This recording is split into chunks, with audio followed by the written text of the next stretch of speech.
আপনিও কি আপনার মোবাইলটিকে সুইচ অফ বা পাওয়ার অফ করতে পারছেন না? তাহলে এই ভিডিওটা সম্পূর্ণ দেখুন। এই ভিডিওটা সম্পূর্ণ দেখলে মাত্র ১ মিনিটে এই সমস্যাটির সমাধান করতে আপনারা ১ মিনিটেই পেরে যাবেন। তো কিভাবে করবেন চলুন দেখিয়ে দিই।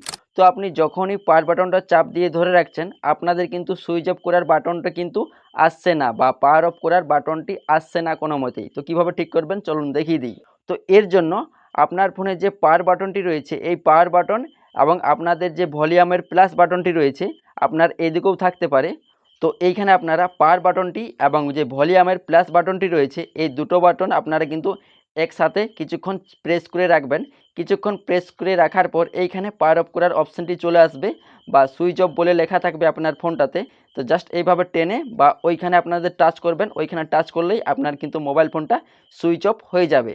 তো এভাবেই আপনারা খুব সহজেই যে কোনো মোবাইল ফোনকে পাওয়ার অফ বা সুইচ অফ করতে পারবেন। তো এই ভিডিওটা দেখে আপনি যদি এই সমস্যাটির সমাধান করে নিতে পারেন তাহলে এই ভিডিওতে একটি লাইক করে দিও আর এই চ্যানেলে নতুন হলে চ্যানেলটি সাবস্ক্রাইব করে নেবেন।